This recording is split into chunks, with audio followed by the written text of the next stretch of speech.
Welcome back. Renewed fears of a Russian invasion of Ukraine. The U.S. and NATO officials say there is evidence on the ground that shows Russia has increased troop levels near Ukraine's border, despite Moscow announcing earlier in the week that some units were pulling back. Meantime, President Biden said the probability of an attack in the coming days remains high, and he's expected to make some comments from the White House about 90 minutes from now. Joining me to discuss is Douglas Rediker, Brookings Nonresident Senior Fellow. Douglas, thanks so much for being with us. I want to talk for a moment about the global economic implications of a possible invasion by Russia, because we know the U.S. is talking about Russian sanctions, but in many ways, Putin has found an economic lifeline in China. So I guess my question is, would Western sanctions really be a deterrent for Putin at this point? Well, I like to take a step back and say there are sort of three different buckets of economic impact of what's ongoing right now between Russia and Ukraine. The first is the direct impact of a potential Russian invasion and the disruptions of commerce and economic activity on the back of that invasion. The second alludes to the question that you asked about sanctions. And then the third is, if we do put on sanctions, whatever they may be, what the retaliatory measures might be that Russia might impose on the US and Europe. And each of those three has different economic consequences. So the first one, the direct action of Russia, we don't know, obviously. We don't know what a Russian invasion might look like. But let's assume that that is going to be the one that has the most direct impact on Russia and Ukraine and its trading partners, and particularly in the energy sector, if those energy pipelines are somehow disrupted. But then the second one, the sanctions, that's what we're talking about, proportionality. Proportionality means whatever it is the Russians do, we're expecting a US-EU sanctions package to be somehow proportional to whatever that invasion looks like. These days, it's looking as if there is an invasion, it's going to be a real invasion, not what President Biden referred to as a minor incursion. So if there is a real invasion that warrants real transatlantic imposed sanctions, I would suspect that those are going to primarily focus on high-tech imports into Russia, the banking sector, and individuals and entities that are on a sanctions list. So whether that includes Putin or not, we don't know. Mm-hmm. But I think those are the three buckets. I don't think it's going to include direct sanctions on energy, simply because energy is a double-edged sword. It hurts those that are receiving the energy as much as, or at least to some degree, as much as those exporting it. So I think that's going to be less likely to be part of that initial package.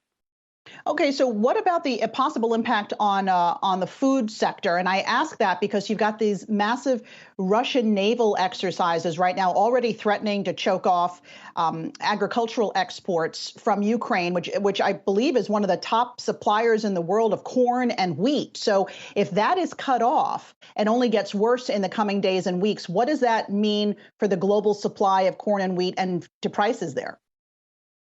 Yeah, that's a great question. You know, Ukraine used to be known as the breadbasket of the former Soviet Union, and it still is a major agricultural exporter, primarily but not exclusively to North Africa and countries in the emerging markets. So you have to sort of look at it as a first, second, and third order consequence of Ukraine being cut off from its exports.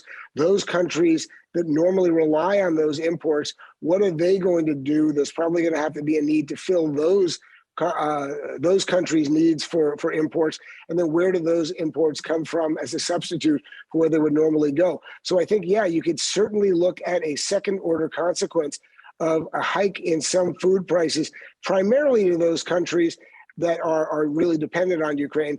But you're right, it's a global marketplace for a lot of these foodstuffs, so it would have an impact. The other thing I would say is potash and other fertilizers. Ukraine is a major supplier of those raw materials. So I think that you would see an impact, not in the immediate term, because of course fertilizer has to actually trickle into the agricultural chain. But if you do cut off potash and other fertilizer exports from Ukraine, that's going to have a broader impact on the food supply going forward as well. I want to get back to energy for a minute, because a lot of folks are very concerned that we could see gas prices, move even close to $5 a gallon on average in the U.S. if there was a heightened activity between Russia and Ukraine. And we also saw crude oil marching towards $100 a barrel. Do you believe that that is not going to happen? Well, so there are two ways to look at, well, there are multiple ways to look at it. Let's take gas, meaning natural gas, and separate it out from oil, which we in the US define as gas, meaning gasoline. Gas, meaning natural gas, is much more of a point-to-point distribution network, meaning you have pipelines that go from Russia through a country to its ultimate destination. There are, however, ramped up supplies of liquid natural gas, which can be transported by ship and by other means. But really, the primary distribution networks of natural gas are point to point. So the US consumer of gas, natural gas, would be less likely to feel a price shock on the back of Russia-Ukraine tensions, other than the fact that we may be diverting some of our excess supply to make up for the shortfalls or potential shortfalls in Europe. But on oil, which again hits the pump here, look, oil is a global commodity. I don't actually believe that the molecules, the energy molecules of oil, are going to be directly impacted by either the action in Ukraine or by the sanctions package that we and the Europeans might seek to impose on Russia.